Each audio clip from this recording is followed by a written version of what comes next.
Cumprimento os irmãos com a paz do Senhor. Amém. Cumprimento os irmãos com a paz do Senhor. Amém. Quem está feliz com Jesus hoje? Amém. Então encontra uma pessoa bonita do seu lado e dê um sorriso para ela. Eu amo fazer isso.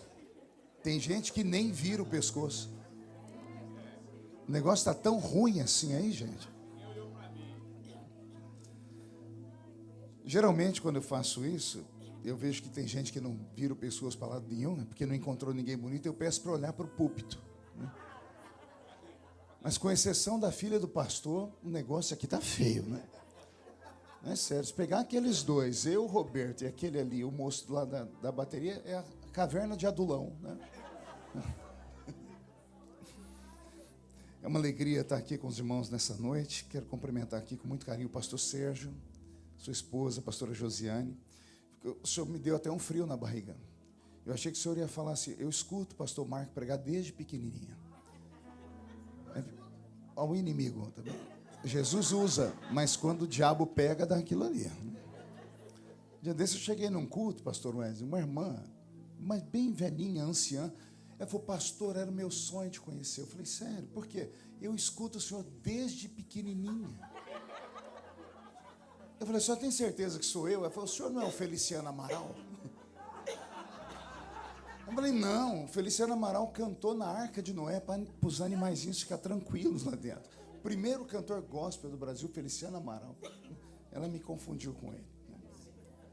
Abra sua Bíblia comigo, na primeira epístola de São Paulo aos Coríntios, no capítulo de número 2. Primeira epístola de São Paulo aos Coríntios, capítulo de número 2.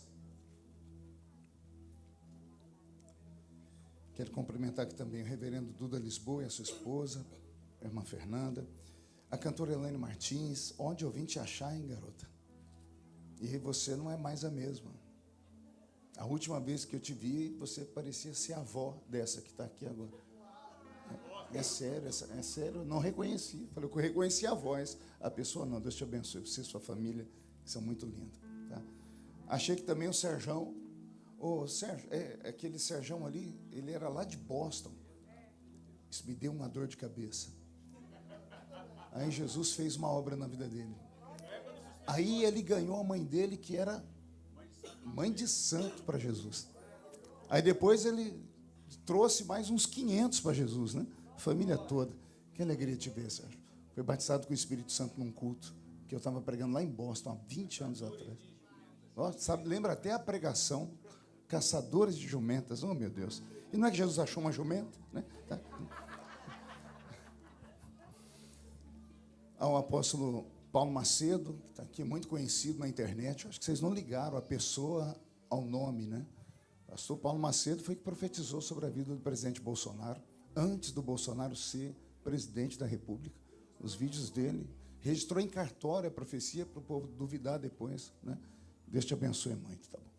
E o Wesley Ross, né, que é essa benção que os irmãos viram aqui, meu grande amigo de longa data, produtor. Ele botou na minha cabeça que eu era cantor, não teve quem tirou. Gravou 3 CD de música, né? Acho que só minha sogra comprou, né? Está escrito na primeira epístola de São Paulo, no capítulo de número 2, e no versículo de número 9, assim: mas, como está escrito, aquilo que os olhos não viram, aquilo que os ouvidos não ouviram, aquilo que não subiu ao coração do homem, é o que Deus tem preparado para aqueles que o amam. Amém, igreja? Como é um versículo só, eu vou ler de novo. Mas, como está escrito, aquilo que os olhos não viram, que os ouvidos não ouviram, e que não subiu ao coração do homem, é o que Deus tem preparado para aqueles que vieram para esse lindo culto hoje à noite, aqui ao lado. Feche a Bíblia, coloque no banco, na cadeira, e pegue na mão da pessoa mais perfumada do seu lado. Bonito eu até entendo, mas perfumado não. Tem alguém perfumado do seu lado. Aperte a mão dessa criatura com carinho até ela falar aleluia. Pentecostal que não faz barulho. Está com defeito de fabricação, não é? Vamos orar? Senhor, nós te adoramos, nós te exaltamos. E nós entendemos que dentro de alguns minutos, e esta linda igreja ficará pequena para o tamanho da glória que o Senhor vai mandar do alto dos céus. Os que vieram tristes começarão a saltar de alegria. Os que vieram se arrastando não voltam para casa se arrastando. Hoje voltarão voando nas asas de um novo tempo. E antes que eu comece a revelar os seus segredos, cerque esta igreja com a sua glória. E num raio de 5 quilômetros, onde houver um demônio alojado, eu dou a esses demônios segundos para sumirem daqui. Porque se não sumirem, serão queimados pelo poder da sua glória, que aqui será derramada. Rasgue os céus sobre a nossa igreja nesta noite. Manda anjos de fogo descerem aqui. Que estes anjos desçam, trazendo brasas de fogo nas mãos. Comecem a esparramar estas brasas entre nós. E onde houver um crente cheio do Espírito Santo, pega ele nesta noite, Jesus, e mostra o caminho da verdadeira e poderosa adoração. Fala conosco, fica conosco. É o que eu te peço agora e sempre. E toda a igreja diz: amém. Os que podem tomar o seu assento aplaudindo a Jesus, porque Ele é bom, porque Ele é maravilhoso. Antes de pregar, eu ainda quero fazer menção aqui desse lindo ministério, que é o Ministério de Madureira, que é um ministério poderoso, forte, santo e abençoado. E louvar a Deus pela vida do nosso bispo, que ainda está vivo, nosso bispo emérito, que é o bispo Manuel Ferreira. Nas minhas grandes lutas em Brasília, e a primeira delas em 2013, na Comissão de Direitos Humanos, não sei se alguém se lembra aqui, o bispo Manuel Ferreira entrou dentro do meu gabinete, no alto dos seus 90 anos, me viu chorando, me deu um chacoalhão, levantou meu queixo, limpou minhas lágrimas e disse: Deus te colocou aqui. E Ele não aceita covardes. E eu não queria sair do gabinete, porque do lado de fora tinha pelo menos uns 100 ativistas prontos para me chutar e me cuspir. E o bispo disse: eu vou com você. Ele catou no meu braço e andou comigo nos corredores, tomando chute comigo, as pessoas xingando, e ele: segura firme, porque Deus tem alguma coisa muito grande lá na frente. Então, gratidão é algo que não prescreve, nunca vou esquecer isso. Foi o primeiro grande líder do Brasil a se levantar e me ajudar. Até então, ninguém me ajudou. Depois dele, veio todo mundo a reboque. Mas devo isso ao nosso bispo Manuel. Dê a ele um abraço, mande a ele um beijo, tá bom? Bispo Samuel e bispo Abner dispensa apresentação, né? São irmãos de longa data. Então, eu sou apaixonado pelo ministério de Madureira. Amém, igreja? Uma salva de palmas a Jesus pela vida dos nossos bispos. Me acompanha aqui no teclado o pastor Roberto Marinho, que é ministro de louvor. O pastor Roberto morou uma temporada aqui nos Estados Unidos, pastor Sérgio. Ele foi ministro de louvor do pastor Benny Hinn. Aí ele foi para o Brasil e foi ser ministro de louvor do pastor Benny Ruim. Eu já olhei, porque se ele fizesse assim, já estava desempregado de novo. Pronto. Olhe para o seu irmão e pergunte a ele: você está pronto para uma viagem? Seja obediente, pergunte: está pronto para uma viagem? Diga: só que é uma viagem só de ida para dentro do coração de Deus. Amém? Posso ouvir mais um grito de glória a Deus daquele tamanho? Pronto. Roberto, mude a música para mim. A Bíblia Sagrada é o livro mais poderoso que existe no planeta Terra. Ela narra histórias que são tão verdadeiras e contundentes que, mesmo sendo contadas milhares de anos depois, elas ainda fazem efeito na vida daqueles que param para prestar atenção nela. A história que eu vou contar aqui nessa noite para os irmãos é uma dessas histórias que, quando se escuta, nunca mais se esquece. O apóstolo São Paulo, escritor da carta aos Coríntios, não só da primeira, mas da segunda, de inúmeras outras cartas que chamamos cartas paulíneas, um homem que foi o divisor de águas para que nascesse de fato o cristianismo puro, como nós conhecemos hoje, porque até a aparição de Paulo no Novo Testamento, o nosso cristianismo ele era uma mescla de cristianismo com judaísmo. Era um cristianismo judaico ou um judaísmo cristão, porque os apóstolos de Cristo que vieram do judaísmo continuavam guardando alguns ritos, e isso dificultou muito o crescimento do evangelho. Foi por isso que aprove ao Senhor levantar o apóstolo São Paulo como sendo um apóstolo diferenciado, e ele, então, com a sua sabedoria humana e a unção divina, desenvolveu o cristianismo como nós conhecemos hoje. Boa parte dos rituais que nós temos hoje ainda na igreja, como homilia, nós devemos ao apóstolo São Paulo. A Santa Ceia é um desses casos. O ensinamento sobre o batismo com o Espírito Santo, as doutrinas de verdade, não os costumes, mas as doutrinas da igreja cristã, devemos ao apóstolo São Paulo. E esse apóstolo São Paulo, ele sempre mexeu comigo pela sua história, sempre fui apaixonado pela história dele. Imagine vocês um judeu que viveu em um tempo em que a sua terra era escravizada pelos romanos, 95% da população do seu tempo não sabia ler nem escrever. Ele, por outro lado, pertencendo à aristocracia judaica, era um menino que tinha um sangue azul nas suas veias, vinha de uma família estruturada, era um judeu emblemático, e ele, no seu tempo, além de saber ler e escrever, ainda era doutor da lei. Muitas pessoas, ao ler isso, pastor Sérgio, pensam que Paulo era uma espécie de sacerdote, doutor da lei, mas ele não era sacerdote. Ele era da tribo de Benjamim, e os sacerdotes só podiam vir da tribo de Levi. Quando a Bíblia diz que ele era doutor da lei, a Bíblia está dizendo isso em ipsis literis, ou seja, ela está dizendo literalmente que ele era doutor nas leis. Portanto, ele era um advogado. Ele já militava nessa atuação de conhecimento de leis que nós herdamos lá dos romanos.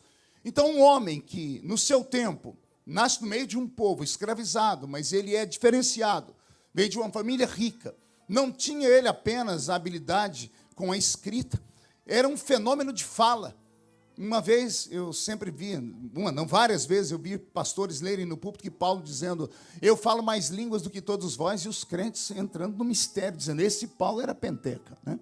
Mas quando a Bíblia diz que ele falava mais línguas do que todos nós, ele está dizendo, eu sou um erudito, eu sou um poliglota, eu sou um homem extremamente preparado. É claro que ele era batizado com o Espírito Santo também, mas a parte do Espírito, Paulo era um homem que tinha habilidades com a fala. Tinha habilidades com a fala, tinha habilidades com a escrita, tinha habilidades extraordinárias para um homem no seu tempo. Ele também vai dizer mais tarde que ele era um cidadão romano. Como é que um judeu de um povo escravizado, se torna um cidadão romano? É porque ele vinha lá do alto clero, ele vinha da aristocracia judaica. Isso sempre mexeu comigo, porque eu fico imaginando como é que as pessoas que falam que o evangelho é só para pobres, é só para pessoas que não são esclarecidas, é só para as pessoas que só têm 2 dentes na boca, o zagueiro e o atacante, é só para quem é analfa de pai ou beta de mãe, como é que elas ficam quando você dá um relato desse? De que quem estruturou a nossa fé foi um erudito, foi um cientista político do seu tempo, foi um homem que sabia letras. Se você ler as escritas de Paulo, você vai ver ele dizendo para os irmãos que ele conhecia, e por isso recitava o poema dos estoicos, dos epicureus. Por isso ele conseguiu entrar na Grécia e conquistar os gregos. É Paulo quem acaba sozinho com a religião grega. Alguém se lembra da religião grega? A religião grega que tinha um céu só deles, que ficava lá no alto de um monte chamado Monte Olimpo. E esse Monte Olimpo governado por uma tríade de deuses que eram governados por Zeus. E Zeus tinha 2 outros irmãos, que era Hades e Poseidon. Cada um cuidava de um reino, reino dos homens, reino dos mortos, reino das águas. Imagine uma religião que tinha milhares de deuses, como Artemísia, Hera, Afrodite, Diana e tantas outras mais, Apolo, Hermes. Uma religião que tinha uma história, se curva diante de um Cristo, simplesmente porque um homem pregou. Esse era o poder que tinha esse Paulo. Ele conseguiu entrar na Grécia, e sempre que eu leio ele entrando na Grécia, eu dou gargalhadas.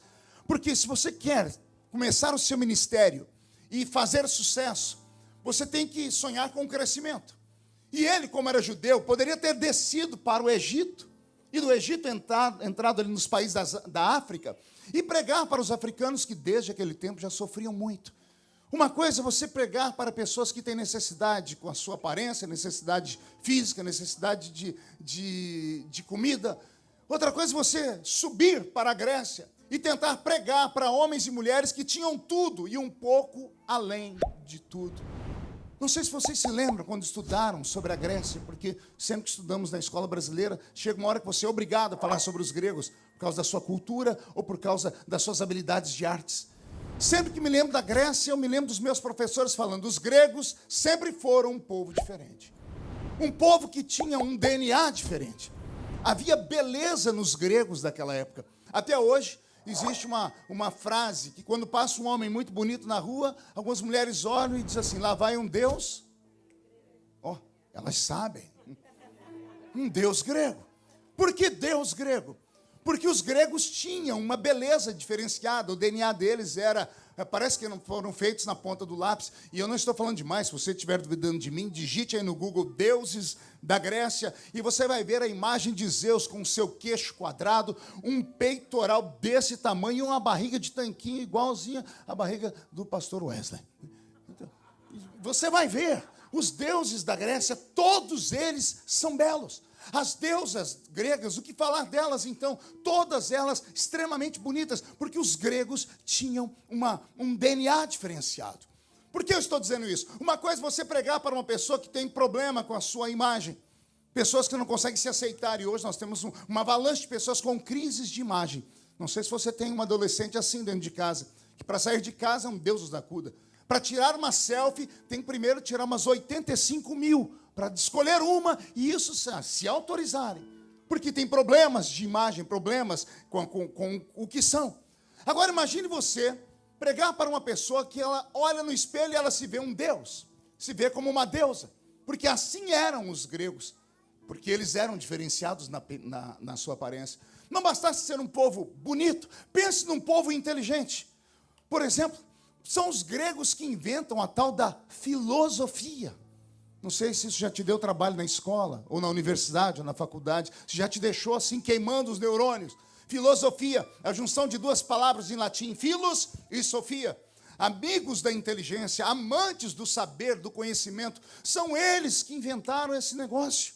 Um dia desse eu estava lá no Brasil, estava trabalhando, de repente chegou uma mensagem da minha filha mais velha. Ela quase não me escreve. Quando escreve, é problema. Quando eu vi a mensagem dela, eu já sentei, faltou força nas pernas. Falei, o que foi dessa vez? Quando eu abri, ela, pai, me ajuda a interpretar esse texto, porque eu estou aqui fazendo o meu TCC e eu preciso que o senhor me ajude. Ela sabe que eu tenho facilidade de ler textos e interpretar. Eu falei, hoje eu vou ser o herói da minha filha. Sentei e comecei a ler o texto. Eu li o primeiro parágrafo, o segundo, o terceiro, voltei no primeiro de novo. Li de novo, depois que eu li umas 15 vezes e não entendi bulhufas de nada, eu rolei o texto para baixo para ver quem escreveu aquela porcaria. E estava lá, Platão. O infeliz viveu 3.000 anos atrás, escreveu um texto que hoje nós não conseguimos entender o que ele queria dizer. E eu estou falando de Platão, poderia citar Sócrates, Aristóteles, e aí ia dar um nó em todas as nossas cabeças. Pense no povo que inventou a medicina. A medicina nasce com os gregos, com Hipócrates. Embora sejam os egípcios que fizeram da medicina ser o que foi, mas ela nasce com os gregos, com Hipócrates. Imagine que houveram homens na Grécia que, antes de falarem sobre ciência, como nós conhecemos, eles discursavam e criaram a arte da oratória. Eles criaram a arte de como você refutar um assunto.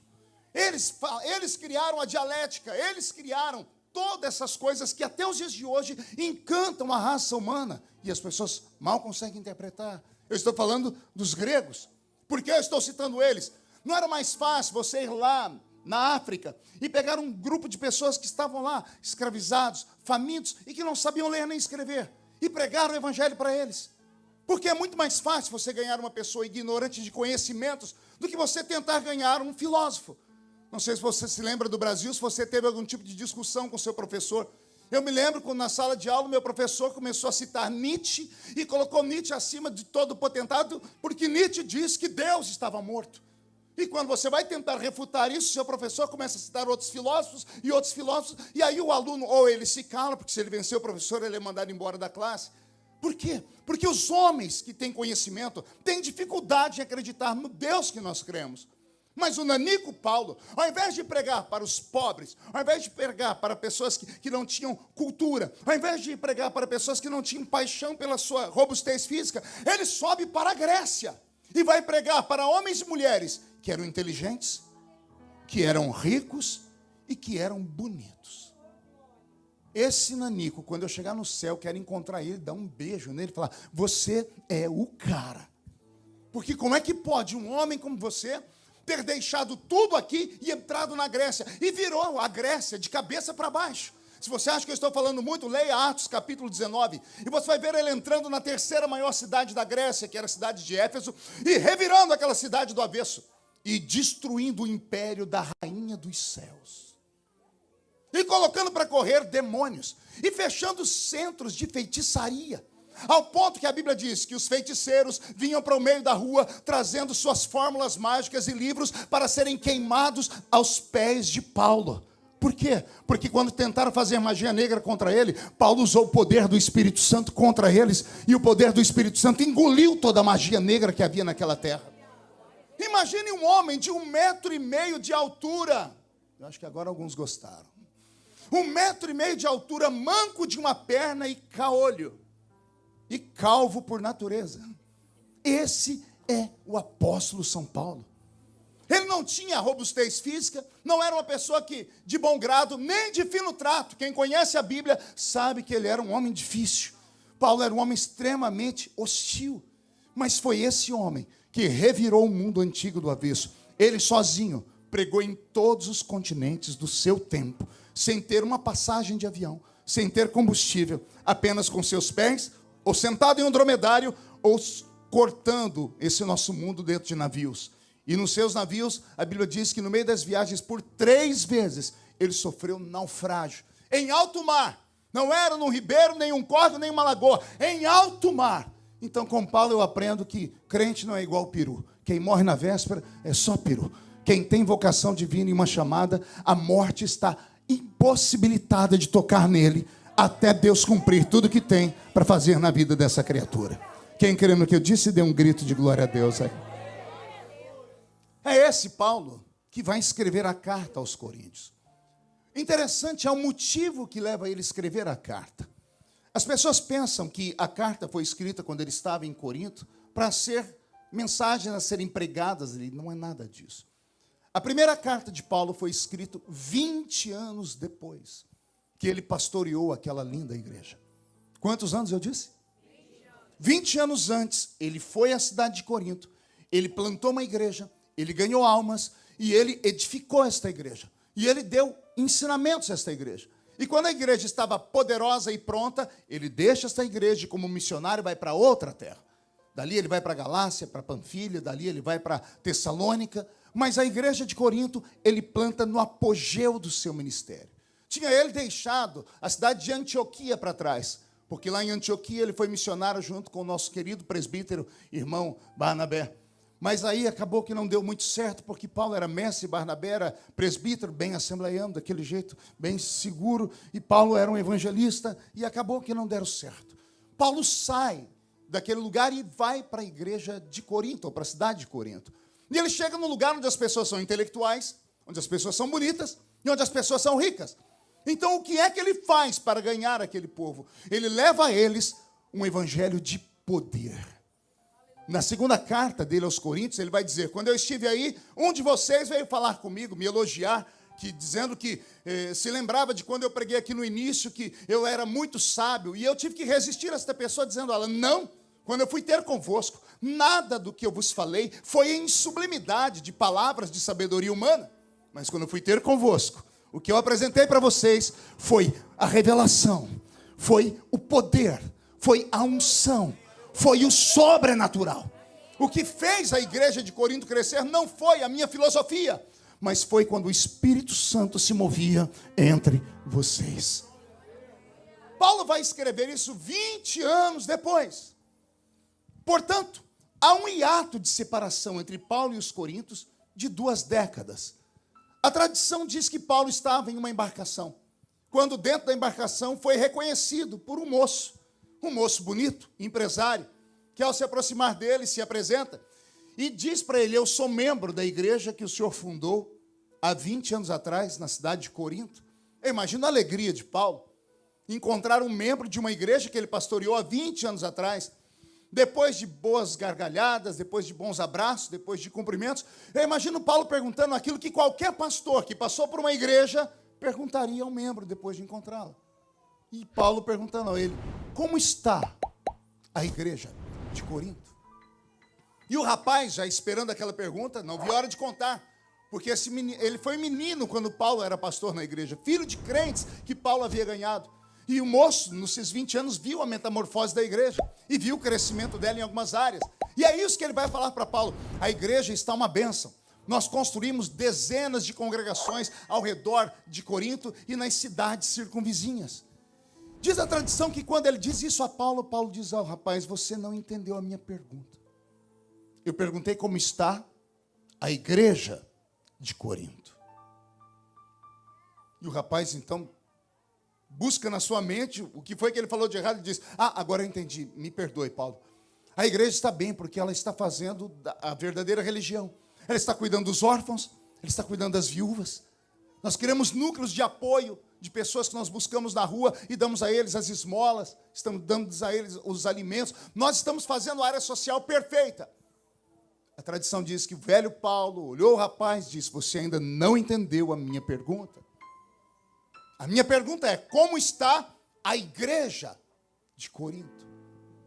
O rapaz, não sabendo mais o que falar, pergunta a Paulo, o que o senhor quer dizer com igreja? E aí Paulo começa a falar de fato o que é a igreja.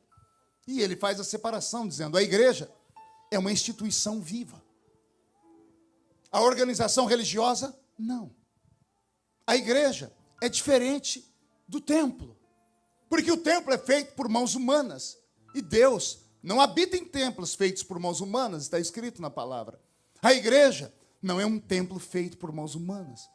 É uma casa viva, feita pelas mãos do próprio Deus. A igreja, ela é viva. A igreja, ela é feita de seres que respiram, que se alimentam, que olham, que ouvem e que sentem.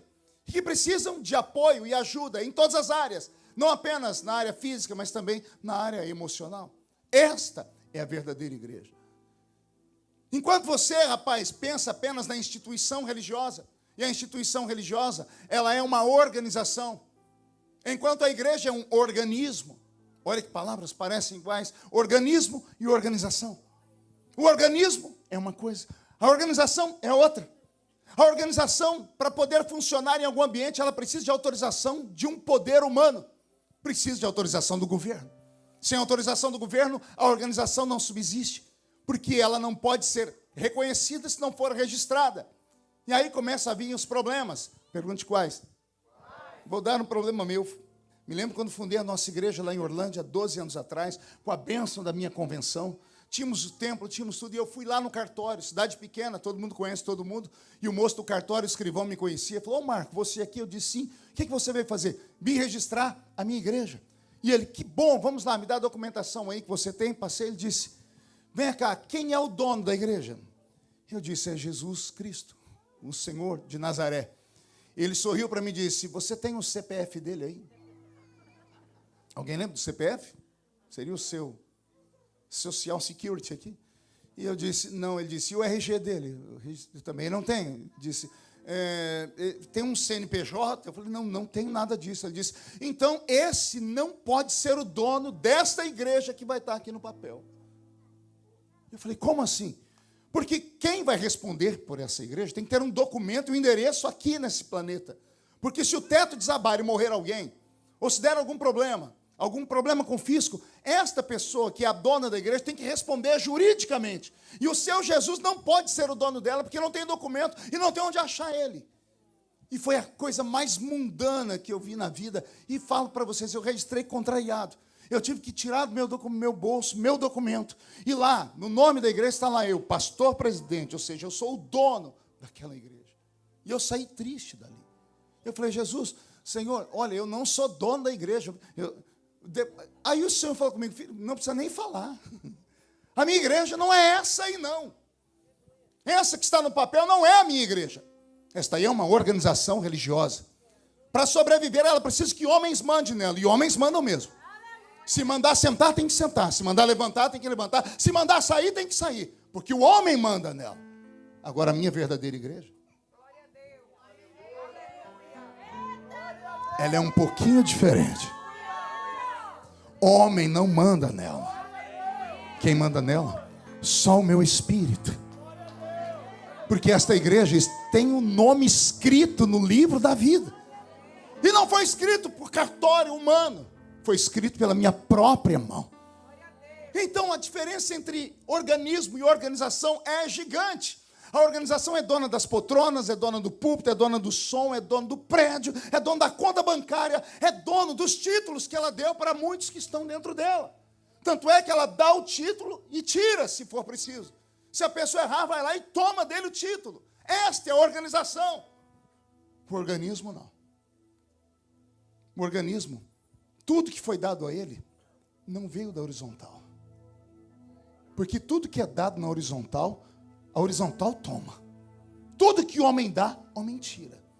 Agora, o que vem da vertical,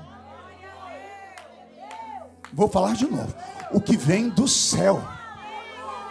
Dá para nascer um homem na terra, um demônio no inferno ou um anjo no céu. Tenta tirar. Não tira. Porque aquele que deu a unção, e a unção é irrevogável. O dom é dado sem arrependimento, porque não é dado por mãos humanas, é dado pela mão divina. Alguém está entendendo isso aqui ou não? Então o rapaz, quando chegou diante de Paulo dentro do barco, falou da igreja que apresentaram para ele. O templo, as ramificações, as instituições, as obras criadas pela igreja poderosa e santa. E Paulo, que inaugurou a igreja, sabia que isso e nada era nada. E Paulo disse, não, eu quero saber da verdadeira igreja. E quando Paulo disse para o rapaz que era a verdadeira igreja, o rapaz mudou a conversa. Ele começou a dizer, essa igreja que o senhor está perguntando não é mais a mesma. Não tem mais glória, não tem batismo com o Espírito Santo, não tem cura divina. Não tem revelações, não tem profecias, não tem operação de maravilhas. Pelo contrário, Paulo, esta igreja, ela está tão liberal, que tem uma espécie de pecado lá em Corinto, que eu vou contar para você, mas não conta para ninguém, que olha, está sendo uma vergonha para a igreja. E quando Paulo ouviu, o coração dele virou. Paulo pegou uma caneta, ou uma pena, um nanquim e um papiro, e lá dentro do navio escreveu a primeira carta aos Coríntios. No capítulo 5, Paulo diz assim, é sabido que há entre vós uma espécie de pecado que nem o ímpio pratica. Tem uma espécie de pecado entre vocês que não tem nome o pecado. Gente, tem adultério, tem tudo, mas o pecado que tinha em Corinto não tinha nome. E Paulo diz, é sabido que há entre vocês um moço que dormiu com a mulher do pai dele. Pastor, isso aí não seria incesto? Seria se fosse filho biológico. Mas não era filho biológico. O pai era divorciado ou viúvo, casou de novo. O pai saía para trabalhar, o moço, filho do pai, mantinha relações sexuais com a mulher do pai. Capítulo 5 da carta de Paulo aos Coríntios.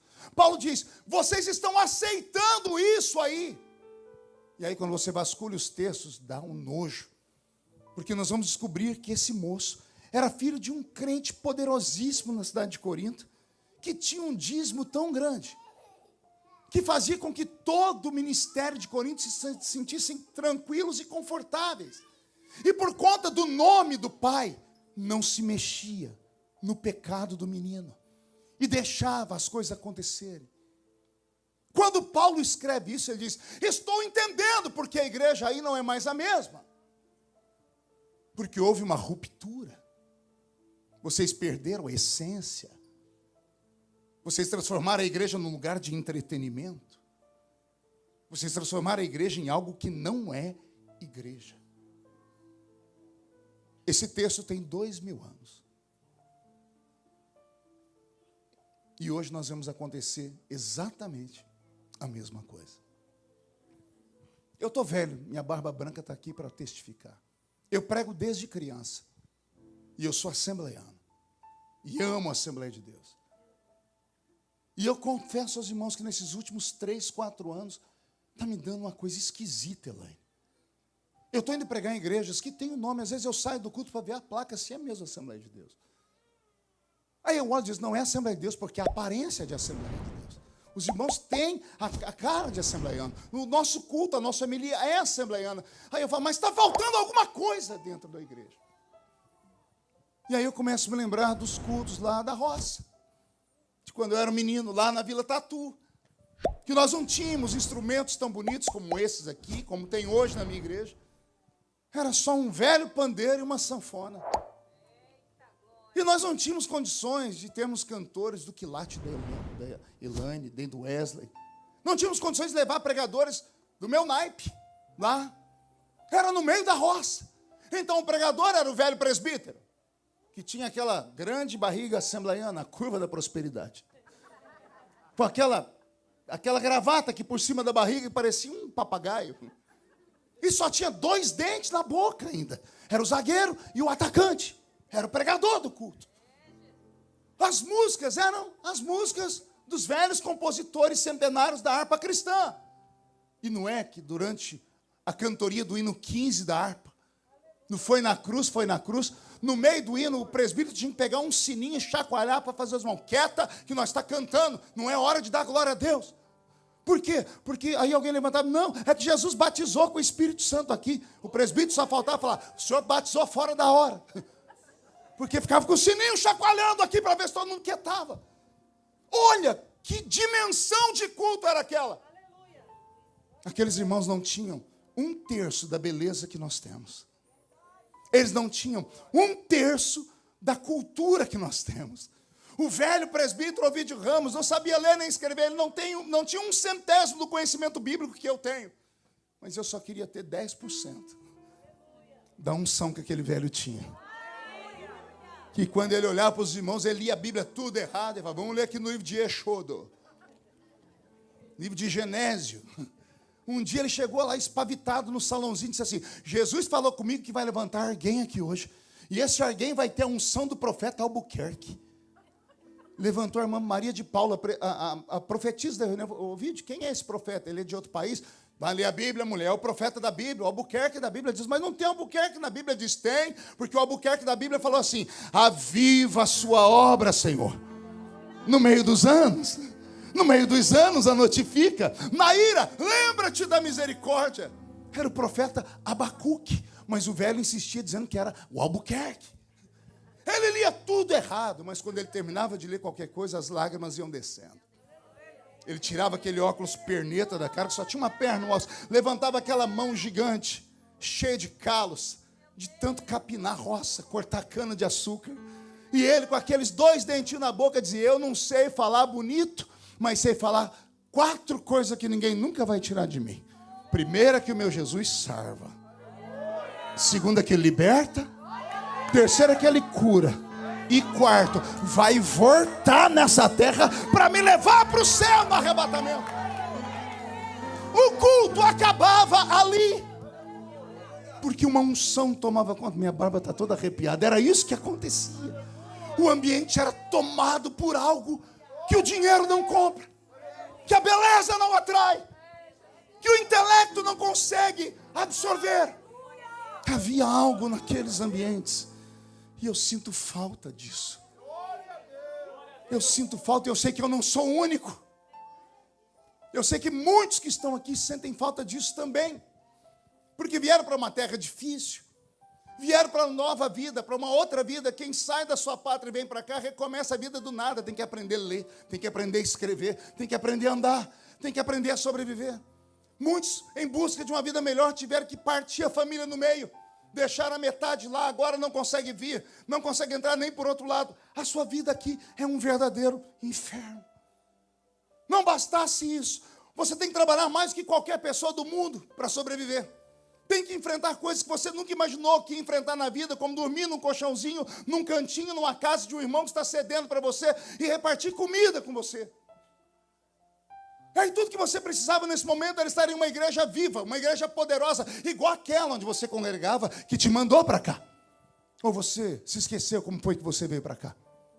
Esqueceu da profecia da irmãzinha do coque? Ah, esqueceu? Vou te lembrar. Esqueceu da profecia do irmãozinho da Bíblia rasgada, que o Senhor disse para ele, vou te levar, vou te enviar. Olha aí o pássaro de aço. Olha aquelas profecias, olha o redemoinho te levando. Oh, você esqueceu dessas coisas. Foram aquelas palavras que saíram da boca daqueles malucos que te estimularam a chegar aqui. E aí você entrou aqui, pastor, mas eu não entrei pela porta, eu entrei lá pela fechadura do México. Não me interessa como você entrou aqui. Você está aqui. Deus cumpriu a parte dele. E aí Deus te trouxe aqui, e a única coisa que Ele quer é que você deixe a chama acesa.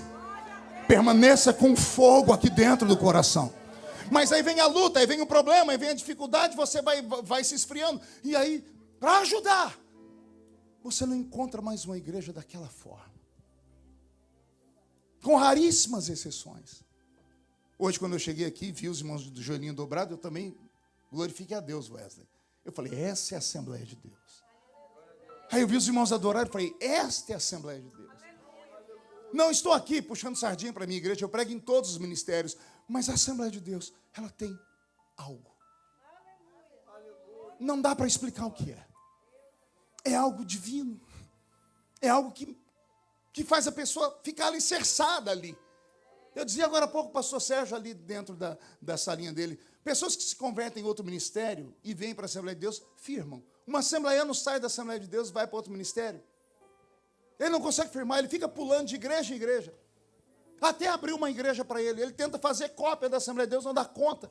Daqui a pouco é uma tribulação. Tem algo diferente. Não é a placa da igreja, é a história dela. A nossa igreja nasceu debaixo de fogo. A nossa igreja cresceu com profecias. Eu participei de cultos onde levantava alguém orando em línguas e levantava alguém do outro lado interpretando essas línguas. Tente lembrar a última vez que você ouviu falar disso. As coisas eram sérias, não é como hoje que línguas estranhas viraram piada de TikTok. Piada! Os nossos filhos estão rindo, debochando de piadinhas de TikTok. Porque essas criaturas que nasceram nesses últimos anos, dizendo que nasceram em Cristo, não tiveram profundidade em Deus. Vivem uma vida rasa e por isso não conseguem se estabelecer. Aí cumpre a quem? A nós, aos veteranos, a esse homem de barba branca que prega há 30 anos e a outros que estão aqui, dizer a você, precisa haver uma renovação. Precisamos de um avivamento verdadeiro. Não o avivamento dado ao mundo nesses últimos 15 anos, o avivamento financeiro é preciso, é necessário, mas não pode ser o alicerce. A maioria das grandes igrejas hoje fazem isso, a campanha disso, daquilo. Nós precisamos atrair as pessoas, dando para elas um cardápio de uma comida rota, que amanhã vai acabar e ela vai precisar de novo. Quando eu fui para a igreja, a única coisa que falaram para mim, você se arrepende dos seus pecados? Você vai mudar de vida, garoto? Você vai parar de cheirar cocaína? Você vai parar de levar uma vida leviana? Primeira vez que eu olhei para uma moça da igreja, o irmão mas me deu uma bronca, que eu queria morrer. Ele dizendo, essa não é como a moça lá de fora, não, aqui é uma moça santa. É uma moça apresentada no altar, preparada para o casamento. Havia um processo de pureza e de santificação. Isso atraía a presença do Espírito Santo. Aí trocamos o divino por entretenimento. Não, pastor, mas eu sinto a glória do Senhor naquelas músicas, nessas músicas modernas, esse worship. Eu choro, pastor. A irmã querida chora em casa, escutando Gustavo Lima. Quando ele canta Eu Sou Homem de Família, a senhora chora também. O senhor chora escutando a música do Roberto Carlos, você acha que o Espírito Santo não viu lá? Lembra a última vez que você assistiu o filme do Titanic, depois de assistir ele 86 vezes? Leonardo DiCaprio afundando nas águas do oceano, com a boquinha azul e dizendo a Rose, adeus, Rose. O inimigo volta para o espírito aí. Você lembra disso? Até hoje não se explica por que ele não subiu naquela madeira. Cabia o Leonardo DiCaprio, o pai dele, a mãe dele, filhos em cima daquilo, mas ele só deixou a Rose lá. Mas isso é uma história para um outro dia. Mas o que eu quero dizer isso? Não, as pessoas estão confundindo emoção barata com a presença de Deus. Lágrimas podem ser arrancadas de qualquer um aqui, basta uma melodia triste, ou uma voz bem pregada, ou esta nova geração de pregadores chamados de coaches. Que coisa linda. Minha filha colocou um papai, só precisa ver esse jovem pregador, ele se inspirou no senhor, eu falei, deixa eu ver. Ele foi pregar, sentou num banquinho, cruzou a perna, botou a mãozinha no joelho, olhou assim para a câmera e disse: você é fofinho. Jesus te ama. Não importa o que você fez no verão passado. A vida. E uma musiquinha, e todo mundo chora e diz: pronto, é isso que eu preciso. Você não precisa disso. Isso se chama autoajuda. E se você quer autoajuda, não venha em um culto onde eu estou pregando. Porque eu não sou coach. Eu venho num culto não em busca de autoajuda, eu venho em busca de ajuda do alto. Eu venho em busca de um poder, que não um poder que me seduz, mas que me preenche. De algo que me faz sair por aquela porta e dizer assim para o diabo: recebi tutano hoje. Comi uma comida forte. Pode vir quente porque eu estou fervendo. Algo precisa acontecer, uma mudança muito radical, principalmente nesses últimos dias. O que aconteceu há 2.000 anos atrás na igreja de Corinto voltou a acontecer. E os crentes estão capengas, estão adoecidos, estão vazios. O que recebem no culto não é o suficiente sequer para chegar em casa. No meio do caminho já tem uma briga dentro do carro entre a mulher e o marido que quase vira um acidente. É o palavrão da boca do filho depois do culto, depois de cantar o louvor. É outro problema dentro de casa. O que recebem no culto não é suficiente para chegar em casa. Pastor, mas o senhor está sendo muito duro. Vocês não querem um ano diferente? Vou citar para vocês Albert Einstein. Albert Einstein disse assim: é louco o homem que, fazendo a mesma coisa todo dia, espera um resultado diferente. Anotou aí ou não? É idiotice, é loucura. Você fazer a mesma coisa todo dia, esperando que algo diferente vai acontecer lá na frente. Se continuar com a vida do jeito que está, você vai ter um ano de 2023 como foi 2022. E não são 12 dias de culto ou uma semana de culto que vai mudar você. Se não mudar aí dentro. Se não mudar a sua alma, o seu espírito. Se você não ressuscitar de novo. Se você não voltar a acreditar que esse lugar aqui, embora o culto tenha começado em Orlando, nesse exato momento nós já saímos de Orlando. Ó, nós já estamos chegando nas regiões celestiais aqui. E é nas regiões celestiais que nós vamos buscar a sobrevivência para o nosso espírito. Se não for isso, não é culto. É apenas mais uma reunião. E eu estou cansado de reuniões. A pandemia, e eu tenho dado testemunho pelo mundo, a pandemia me trouxe de volta em alguns aspectos. Um dia, já não aguentando mais ficar trancado dentro de casa, eu falei: seja o que Deus quiser, se vão me multar hoje, porque eu não aguento mais ficar trancado aqui. Imagina você trancado dentro de casa com 6 mulheres, entre elas a sua sogra. Eu não aguentei. Foi 1 ano e 9 meses, Wesley. Eu falei: não, tem que sair de casa. Entrei dentro do carro e saí pelas ruas da minha cidade, e andando na cidade pequena, de repente, sem perceber, eu estava na frente da velha igrejinha que eu aceitei Jesus como Salvador. Parei o carro, dei a volta no quarteirão, parei o carro, olhei aquela igreja, desci para ver se não tinha nenhum linguarudo olhando para me entregar para a polícia. Sentei no meio-fio na frente do carro, de máscara, olhei o portão da igreja. Como a memória da gente é viva. Como a nossa memória é poderosa. Eu comecei a me lembrar de coisas. E na medida que eu fui lembrando, eu não só fui lembrando, eu fui vendo. Eu vi o portão aberto. Eu vi o diácono, o irmão Isauro, chegando com a sua bicicleta Barra Forte. Eu vi a irmã Sebastiana chegar lá ainda viva, com a sua boquinha bem murchinha, com os 14 filhos desviados, e entrando dizendo: paz do Senhor, meu filho. Eu vi tudo.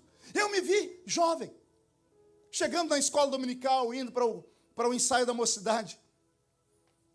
Foi me dando uma aceleração no peito. Eu falei: meu Deus, naquela época eu não tinha ouro, eu não tinha prata, mas eu tinha o levanta e anda.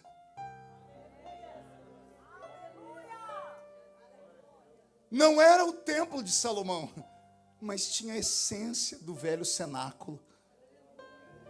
Fechei o olho e entrei no culto. Lembrei dos cultos de domingo. Oh, meu Deus. Interior, 7h30 em ponto começava o culto. Mas, na verdade, 7 horas a igreja já estava cheia. Era cultura. Quem chegasse 7h05 passava vergonha. Porque o crente, depois de muito tempo na igreja, ele compra o lugarzinho dele, né? Ele chega, irmão, esse lugar é meu, né? E aí estava todo mundo já nos seus lugares, a gente tinha que sair pulando os irmãos. E eu sentava na mocidade, a mocidade ficava desse lado do púlpito, ali ficava o círculo de oração, olhando um para frente do outro, né? E depois a igreja, e aqui o púlpito. E eu lá, ajoelhado na mocidade, saí saltando e encontrei meus dois amigos, o Pedro e o João. Eu era o Tiago, né? Era o trio parada dura da igreja, Pedro, Tiago e João. A gente chegava, a gente fazia barulho por 500 crentes. A gente disputava ver quem gritava mais alto. Quando eu cheguei, já estavam meus dois amigos lá. Aí eu ajoelhei perto deles, me empurrei um para cá, outro para lá. O banco já estava molhado, ou de lágrima ou de cuspe. E a gente não tinha nojinho, não. Se fosse cuspe, a gente só fazia assim com o braço. Agora eu vou botar o meu cuspe aqui. E a gente danava a gritar e dar glória a Deus. E eu ficava olhando para um reloginho que eu tinha, um reloginho Cássio, pretinho assim, de digital, igual aquele do Bolsonaro, igualzinho. Por que eu olhava para ele? Porque o culto começava às 7h30. E eu aqui de canto de olho, por cima do ombro, olhei por cima do púlpito e via quem estava ajoelhado lá, os presbíteros. E eu conheci o meu pastor pelo pé. Eu vi, ó, meu pastor está aí, então hoje o culto vai ser diferente. Porque cada um começava o culto diferente do outro. Né? E eu ficava esperando. Quando meu pastor dirigiu o culto, o céu era diferente. Ia dando 7h28, 7h29, frio na boca do estômago. Falei, é agora. Não dava outra. A gente escutava alguém levantar no púlpito, ele ajeitava o microfone, aqueles microfones velhos, dava aqueles pu, pi, pu, saía um monte de barulho. Daqui a pouco ele se ajeitava e ele ia cantar um hino. Porque eu gostava dele. Os presbíteros, um chegava a começar o culto assim, amém, amém, amém, amém, vamos estar de pé, vamos orar, o culto vai começar. Outro já gritava de outra forma, irmãos, irmãos, outro chacoalhava o sininho. O meu pastor não. Embora ele fosse um muito bruto, porque ele era um baiano, e baiano sem pescoço. Aqui tem algum baiano sem pescoço? Não? Tem dois tipos de baiano, com pescoço e sem. O baiano sem pescoço é aquele que a cabeça dele é aqui. Pense numa criatura brava. Era o meu pastor. Ele era bravo. Mas era um homem santo. E ele sempre começava o culto cantando um hino. Ele ajeitava o microfone e começava assim. Em fervente oração, vem o meu coração. Olha os assembleanos aí. A presença de Deus derramar.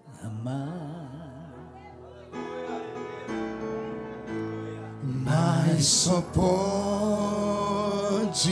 fluir o que estás a pedir quando tudo deixares faltar. Vamos lá? Quando tudo perante o Senhor estiver e todo meu ser Ele controlar, só então hás de ver que o Senhor tem poder. Quando tudo deixares no altar.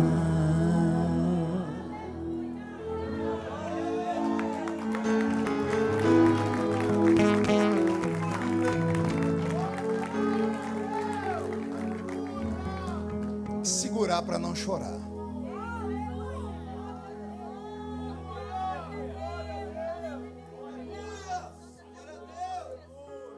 Como está a igreja? Esta é a pergunta de hoje. A pergunta de hoje não é como está a organização. A organização vai bem, obrigado. Mas e a igreja aí? Essa aí, pessoal e particular. A Maria, o José, o Antônio, o Kleber, a Luana, o Marco, a Laura. Como está essa igreja aí? Porque se você não estiver vivo por dentro, é vã a sua participação em um culto como esse. Porque o culto deixa de ser culto para ser qualquer coisa menos culto. não há o temor. E a ausência do temor faz com que tudo aquilo que é divino se perca.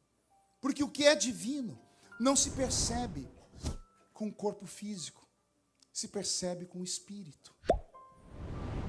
A sensibilidade espiritual morreu. Crentes sensitivos. É isso que nós buscamos nesse novo ano. Homens e mulheres que tenham a flor da pele, a sensação aguçada para saber que quando estão no ambiente não estão sozinhos.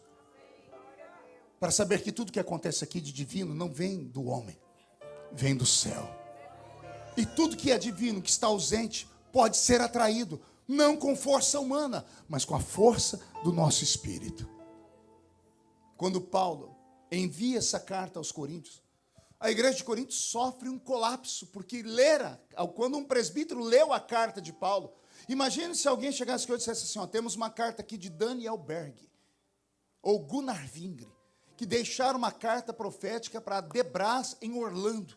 Imagine, se alguém falasse para você, ó, tem uma carta que Gunnar Vingre escreveu só para nós, a igreja entupida de gente, e o pastor Sérgio lendo a carta. Quando o presbítero começou a ler a carta aos Coríntios, 20 anos depois, quando Paulo começa a falar, e as pessoas começam a lembrar, os velhos, na maneira como Paulo falava, como ele era incisivo, a forma como ele dizia, começa um quebrantamento na igreja. E a igreja começa a reviver.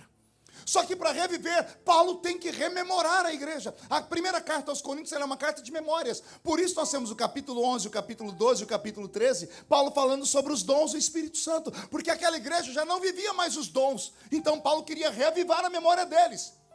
E Paulo dizia, só tem uma forma dos dons estarem aí. É o Espírito estar aí. Mas o Espírito só estará aí se a igreja estiver pura. Se a igreja estiver santa. Porque a pombinha do Espírito Santo, aquele símbolo poético e profético que veio sobre Jesus, o Espírito Santo veio em forma corpórea de uma pomba, e não foi em forma de uma águia, não foi em forma de uma ave de rapina, foi em forma de uma pomba, e há um propósito para tudo isso, porque a pombinha não tem fel no estômago, você nunca vai ver uma pombinha matar, você nunca vai ver uma pombinha ciscar carniça, ou comer carne em estado de putrefação. Isso faz a águia, isso faz o urubu, o corvo, as aves de rapina, a pombinha não. Então, quando o Espírito Santo vem sobre Jesus em forma corpórea de uma pomba, há um porquê. Pureza, separação e santidade. E aí eu volto lá no salãozinho da rua onde eu cresci. Por que que todo culto tinha profecia e cura?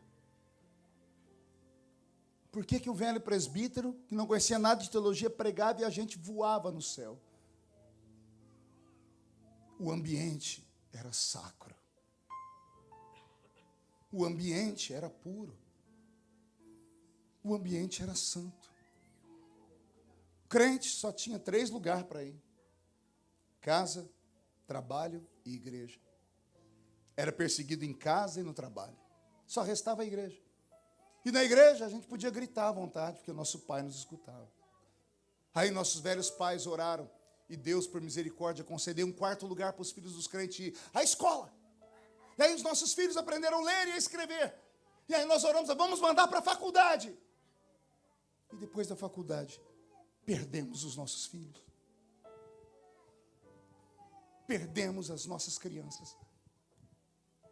Vá pela Europa e caminhe, procure as Assembleias de Deus ou outras igrejas. Você vai ver só velhos sentados nos bancos. Não há jovens mais. Se perderam, quando eles morrerem, a igreja vai fechar. Em alguns lugares do Brasil já começou a acontecer isso. Eu quero acreditar que Deus enviou você para outro país, para proteger você e sua família. Porque quando eu vejo vocês, eu não vejo homens e mulheres, eu vejo redutos de sobrevivência. Sabe quando Deus quer proteger alguém, guardar alguém, uma pérola preciosa para usar numa hora certa? É assim que eu vejo os brasileiros que são mandados para cá e são salvos. Vocês não estão aqui para terminar os seus dias dessa forma, não. O Senhor os trouxe aqui porque há uma vocação, há uma chamada dentro de cada um de vocês. Cada um de vocês é uma bomba atômica pronta para ser acionada pelo Espírito Santo. apenas precisam se despertar, porque você sobreviveu a tudo e a todos, e você está aqui. Então, quando chegar o momento de Deus colocar asas nas suas costas, e Deus te fazer voar bem alto e entrar naquele país de novo, e será com honras, e será por cima, e será com graça e glória. Eu estou profetizando, ninguém acredita, vou falar de novo. Vai chegar a hora. Quem disse para você que sua última pegada é aqui, mentiu. Eu vejo vocês, e todos vocês, um dia voltando lá, por cima, com autoridade, e para dizer a eles: o Senhor nos guardou em um outro ambiente, para que nesse momento eu viesse aqui e dissesse para você: dá para passar pelo pior vale e continuar cheio do Espírito Santo. Deus tem algo muito grande na sua vida.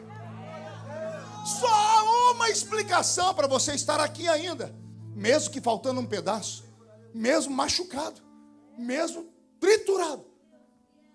Você vai para qualquer lugar, menos se desviar da casa do Senhor. Você chega aqui caindo aos pedaços, mas entra aqui dentro. Não é normal. O Espírito Santo ainda te atrai. E a qualquer momento vai haver uma metamorfose na sua vida. Eu quero crer que pode ser hoje à noite. Vai haver uma mudança, mas tão radical, que quando você acordar no dia seguinte, olhar para o espelho, você vai tomar um susto. Você vai perguntar: quem é aquele que está ali? Quem é aquela que está ali? Vai chegar uma hora que você vai entrar nos ambientes, as pessoas vão dizer: mas calma aí, tem uma coisa diferente em você. O que aconteceu? Foi um passarinho verde. Você vai dizer: não, foi uma pombinha de fogo. Ela voltou a descer sobre nós com voos rasantes, trazendo graça, trazendo glória. Alguém acredita nessas loucuras de pregador pentecostal? Então agora não dá um grito não, dá um berro de glória a Deus aqui, por favor.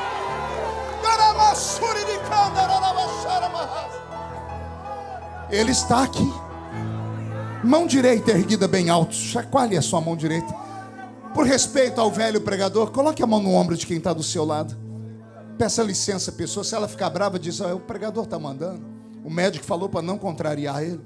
Agarrou o ombro da pessoa. Chacoalha a pessoa até ela ficar irritada, por favor. Não irrita ela, irrita. Sacode a criatura. Diga: Deus te trouxe aqui para isso. Sacode a criatura, sacode. Diga: Deus te trouxe aqui para isso. Para sacudir você. Para sacudir a sua fé. Para sacudir as suas memórias, a sua chamada, a sua família, para sacudir o seu ministério, os seus dons, os seus talentos. Deus te trouxe aqui para te dar uma sacudidela nessa noite. Desperta!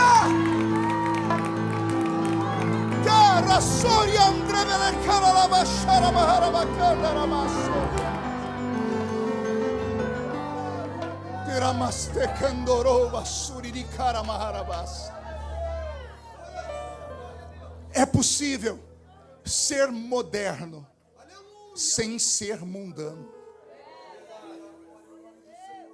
Dá para ser bonito, dá para ser bonita, dá para ser uma pessoa elegante, diferenciada, sem ser vulgar, sem ser uma qualquer. Dá para ser. É possível você ser um crente para frente. Só não pode deixar Jesus para trás, nem os velhos ensinamentos para trás. O que nós recebemos do Senhor. E não importa se você está na igreja há 1 ano ou 100 anos, princípios são inegociáveis. Não negocie aquilo que Deus te deu. O dom que está dentro de você custou muito caro. As línguas estranhas que Jesus te deu não foram para ficar trancadas dentro do seu peito ou guardadas a 7 chaves na sua cabeça. Ele te deu para você orar elas aqui dentro deste santuário. Pastor, mas eu perdi. Mentira, o diabo não pode tomar isso de você. Está aí dentro de você. É o seu próprio espírito que tem vergonha, porque sabe os lugares por onde caminhou e as coisas que fez. Então você mesmo se julgou, você mesmo executou sobre você o peso. Mas se nesta noite as lágrimas vierem aos seus olhos e o seu coração estiver desritmado, se o seu corpo estiver arrepiado, é sinal de que tudo está mudando. Então destrava o que está dentro de você e coloca para fora. Vou te lembrar aqui aquilo que eu pregava há 30 anos atrás e prego até hoje. Lá fora o diabo não vai te respeitar por causa do seu green card. Ele não vai te respeitar por causa da sua beleza, ou por causa da sua formatura, ou pela quantidade de dólares que você tem, ou pela universidade que você se formou. Não. O diabo sempre respeitou somente uma classe de crentes: os canelas de fogo. É só isso. Ele não suporta quando encontra alguém cheio de Deus, vivo. Quando encontra alguém que está sentindo de fato o céu mais baixinho. Sempre que as pessoas têm a oportunidade de me perguntar, falam assim comigo: como é que o senhor aguenta 30 anos servindo a Deus, político brasileiro, tudo com o senhor vai para o Jornal Nacional, e sempre que a gente te ouve, o senhor tem uma palavra para pregar? Aí pergunta para mim: como? Porque por muito menos as pessoas trocaram Jesus por um quimba de cigarro fumado. Aí eu falo para elas: é simples. Os meus pés estão fincados em uma rocha. Num evangelho verdadeiro. Não era conto de carochinha. Os meus olhos viram a glória de Deus. Os meus ouvidos ouviram a voz de Deus. O meu coração sentiu a presença de Deus. Não era mentira. Era real. Como é que alguém que viu tudo que eu já vi vai se afastar por alguma luta? 14 anos de idade, numa congregação lá no meio do mato, culto de círculo de oração. E eu no meio do culto do círculo de oração. Me chamavam de fanático, desequilibrado, doido, maluco, beato, santarrão. Eu queria estar em culto. Culto de círculo de oração. E eu, menino, 14 anos, sentado lá naqueles banquinhos de madeira, e lá umas 40 irmãs fazendo culto. Irmã Geni, lá no púlpito. O óculos fundo de garrafa dessa grossura. Ela falando de Jesus, daqui a pouco ela falou: minhas irmãs. Tirou o óculos, limpou de novo. Eu estou tendo uma visão. Aquele menino lá atrás, todo mundo olhou para trás e eu olhei também. Só tinha eu de menino. Você, menino? Eu falei: eu? Fique em pé. Eu fiquei. Por que eu estou vendo a bandeira do Brasil enrolada em você? 14 anos de idade eu tinha. Ela deu um pulo para trás e disse: agora você está flutuando. E tem um monte de bandeira aqui, por onde você passa a bandeira se curva. E não é daqui não, é de outro lugar. Quem imaginaria que Deus ia pegar um cortador de cana de açúcar, um engraxate, filho de uma mãe solteira, ninguém na minha casa crente, e lá no culto essas coisas sobre-humanas aconteciam? Como é que eu posso trocar Jesus por qualquer outra coisa? Olha onde Deus me levou. Quase 100 países do mundo. Aqui na América, 22 anos, pastor Sérgio. Não teve uma vez que eu tenha vindo aqui que as pessoas não tenham ouvido me ouvir pregar. Eu sei que não sou eu, não é nada em mim. É que é a verdade no que eu falo. Avivamento não é uma coisa louca de uma mente desequilibrada, de alguém que está com esquizofrenia ou sofrendo de catalepsia. Não. Avivamento é uma questão de sobrevivência, Wesley. Eu não oro em línguas para me mostrar. Aliás, eu nem grito porque eu quero, porque eu sou um ser humano, eu tenho minhas vergonhas. De vez em quando eu chego na casa de alguns crentes, eles falam: pastor, assiste isso aqui. Eles soltam um vídeo na hora que eu estou com a boca assim, ó. Se eu passo uma vergonha, eles fazem de propósito: pastor, olha o grito que o senhor deu. Pastor, dá um pulo daquele lá. Eles acham que a gente faz porque quer. Eu falo: não é, se fosse porque eu não ia ficar com vergonha olhando isso aqui. Aí alguém me pergunta: por que o senhor faz então? Antigamente, quando eu era ignorante, eu falava: é porque tem uma coisa dentro de mim que me pega. Eu não tinha conhecimento, falava: é algo. Aí eu descobri que não é uma coisa, não é algo. É que tem alguém dentro de mim. E ele está aí dentro também. Tem nome. É uma pessoa. É o Espírito Santo. É Ele quem leva a igreja a adorar Jesus. É Ele que levanta o seu braço. É Ele que move as suas pernas. É Ele que tenta fazer com que você não fique o culto inteiro olhando o pregador com uma cara feia, parecendo que foi batizado num pote de vinagre. Ou o culto inteiro olhando o pregador com esse olho seco, parecendo olho de sapo que morreu no dia de enchente. Achou que eu não ia falar? Está no culto há 2 horas, com essa boca travada, essa boca de aço, essa língua de ferro, esse queixo de concreto. O Wesley cantou aqui, eu achei que eu ia subir para o céu. Eu olhei gente mascando essa desgraça desse chiclete, escorado no banco. Aí vem Elaine, uma bomba atômica, solta esse louvor aqui, agora a igreja vai ser arrebatada. Terminou, está todo mundo olhando um para a cara do outro. Tem alguma coisa muito errada acontecendo com a gente. Pastor, o quê? Olha a sua forma de se portar no culto, eu não vou olhar, senão eu entrego. O rapaz está ali, passando a mão no ombro da namorada, a unha nas costas dela, falando no ouvido. Só Deus sabe o que está falando. Aqui não é lugar disso. Quer ter um momento de intimidade? Vá lá para fora. Aqui nós estamos tentando abrir o céu. E eu sei que nós estamos a isso aqui do céu abrir. Vai abrir! Porque Deus tem um propósito na sua vida neste ano. Você não vai terminar esse ano como terminou o ano passado, andando, caindo aos pedaços, catando os cacos pelo chão. Chega! O Senhor vai restaurar a sua vida, vai restaurar a sua casa, vai restaurar o seu ministério, vai restaurar o seu vaso. E se alguém acredita nisso, dá mais um berro de glória a Deus aqui dentro, pelo amor de Deus.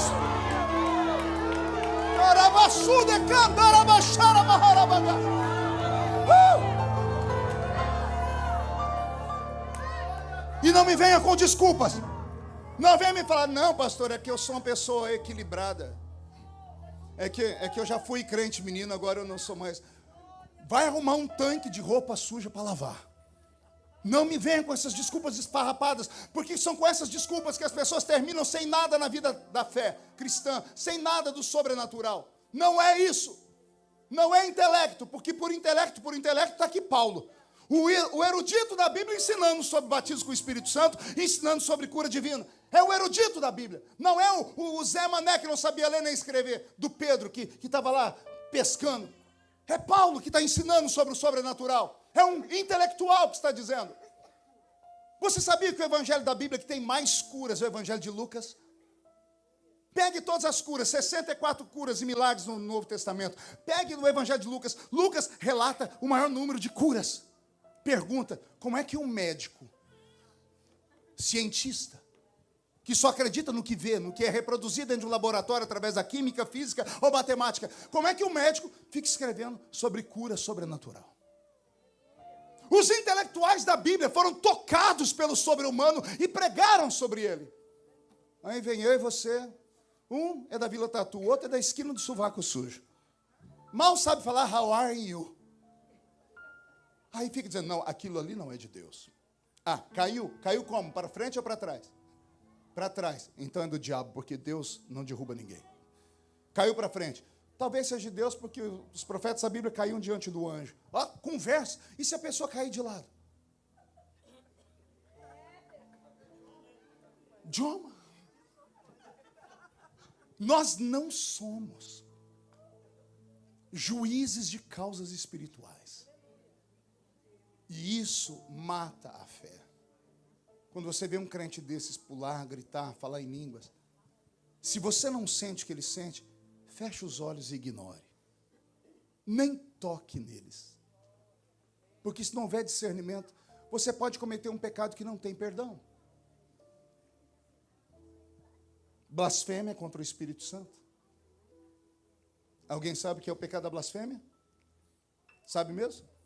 Jesus está fazendo um milagre, aí vem os doutores da lei e diz, ele está expulsando demônios porque tem um demônio dentro dele. Aí Jesus para a pregação e diz, epa, se pecar contra o meu pai tem perdão e contra mim também, mas se pecar contra aquele que está me usando aqui, que é o Espírito Santo, aí não tem perdão nem hoje nem nunca mais. A essência não pode ser arrancada de nós.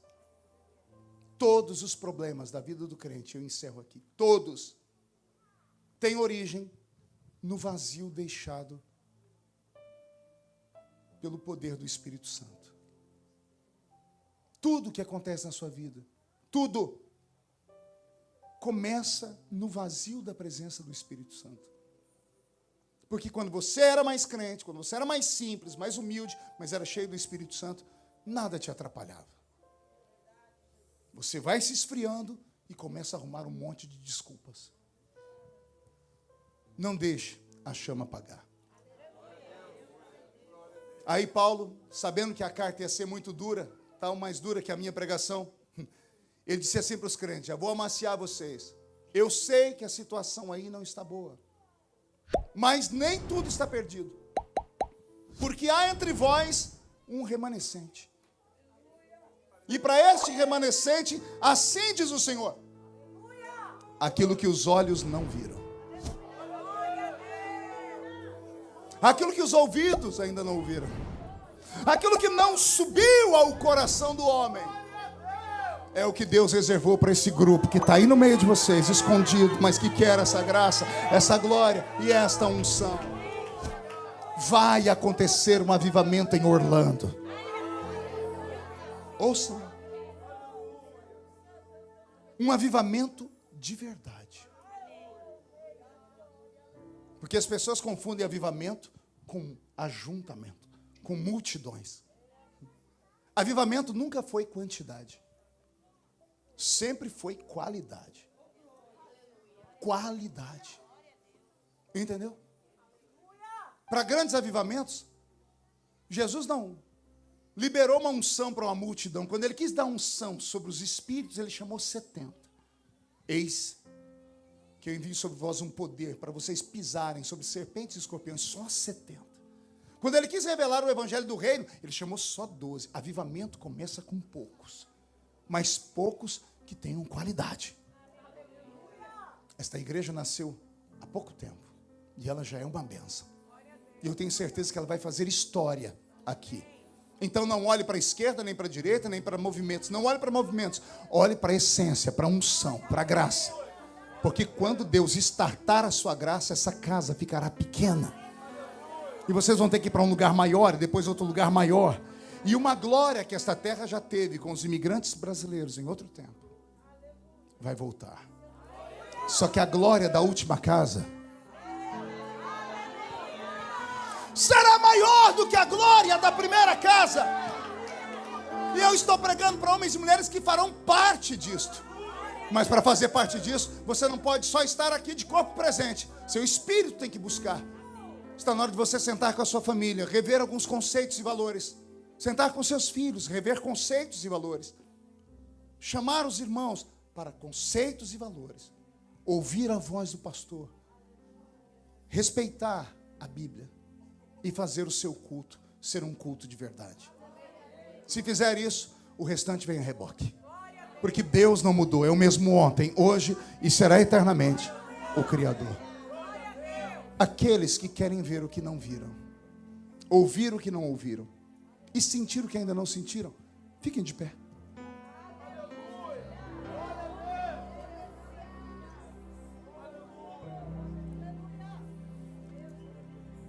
Eu vou pedir que todos inclinem a cabeça e pedir autorização ao pastor Sérgio. Incline a sua cabeça de verdade. Eu vou fazer um convite, talvez ninguém vai vir, mas eu vou ter coragem de fazer. Já estou velho demais para ter medo. Velho demais para ter medo de alguma coisa. Fecha os olhos. Eu quero orar aqui no altar, só com homens e mulheres, que tenham coragem de dizer: eu já fui melhor. Eu já fui mais crente. Só com quem tem coragem de dizer assim: eu perdi, pastor, os dons, não falo mais em línguas, não prego mais, não canto. Se você tiver coragem desse moço, vem aqui à frente. Chega mais perto de mim, garoto. Chega aqui mais perto. Traz ele aqui para mim. Chega ele mais perto.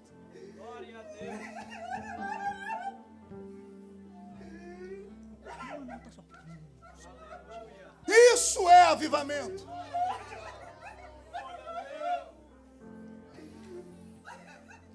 Que esse choro te toque. Que você crie coragem para lutar, começar um ano diferente. Venha, chegue perto de mim, chegue mais perto de mim. Eu sou feio, mas não mordo não. Chegue mais perto do altar. Vocês mesmos, cheguem mais perto. Isso. Feche os olhos. Tem certeza que vai ficar aí? Vai perder a chance? Vai perder a chance? Eu não estou te pedindo dinheiro, eu não estou pedindo para você confessar nada. Eu só estou pedindo para você vir buscar de novo. Porque o amigo Espírito Santo está aqui, não está, Roberto? Sim, pastor.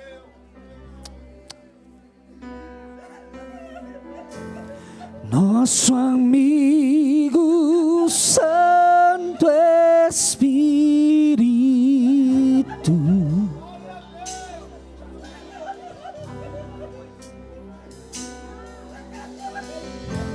venha aquecer os corações.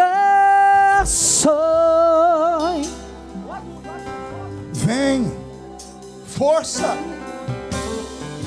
coragem. Vem com cura e todo o seu poder. Oh! Vem manifestar os seus sinais.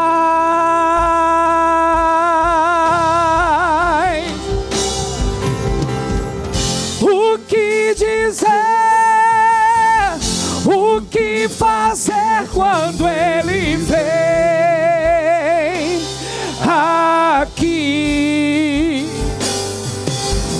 Mais que ser bem-vindo, nós te desejamos outra vez.